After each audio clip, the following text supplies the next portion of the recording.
আর এবার হাওড়ার খবরে চোখ রাখবো। হাওড়ার সাপুইপাড়ায়, ডোমজুড়ের সাপুইপাড়ায় পঞ্চায়েত অফিসে বিক্ষোভ।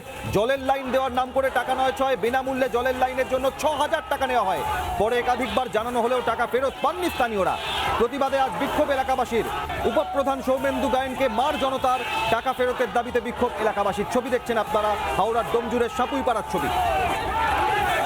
সরাসরি প্রতিনিধি প্রসেনজিৎ, ডোমজুড়ের সাপুইপাড়াতে পঞ্চায়েতের অফিসের সামনে থেকে কি অভিযোগ, কি পরিস্থিতি সামনে আসছে প্রসেনজিৎ?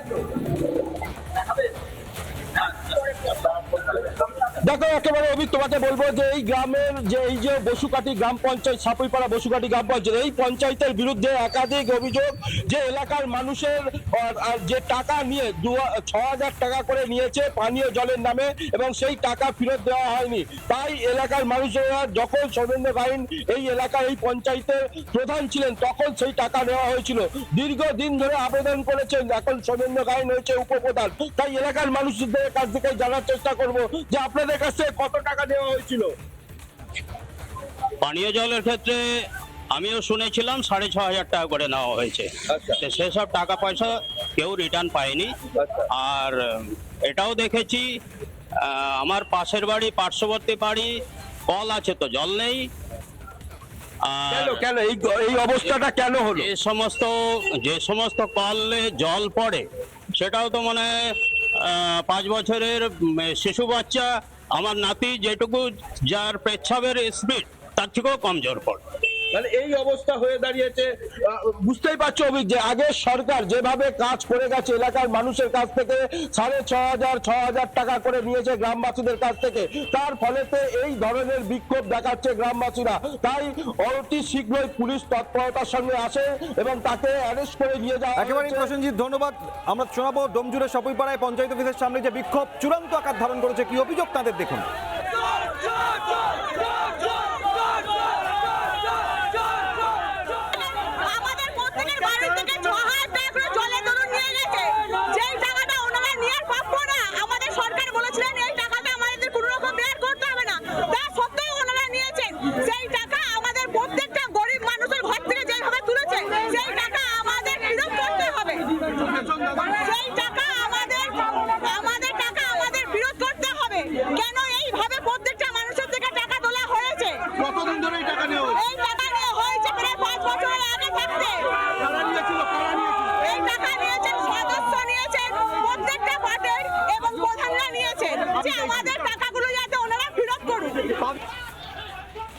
ডোমজুড়ের সাপুইপাড়ায় পঞ্চায়েত অফিসে বিক্ষোভ। ছবি দেখছেন আপনারা, জলের লাইন দেওয়ার নাম করে টাকা নয় ছয়, বিনামূল্যে জলের লাইনের জন্য ৬,০০০ টাকা করে নেওয়া হয়।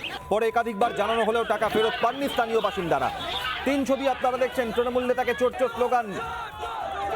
3 ছবি আপনাদের সামনে।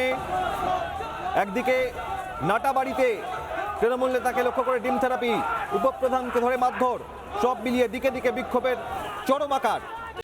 নানা ধরনের কন্টেন্ট দেখার জন্য লাইক করুন, শেয়ার করুন আমাদের ফেসবুক পেজ, সাবস্ক্রাইব করুন আমাদের ইউটিউব চ্যানেল। পাশাপাশি অন্যান্য ব্রেকিং নিউজের জন্য অবশ্যই চোখ রাখুন রিপাবলিক বাংলায়।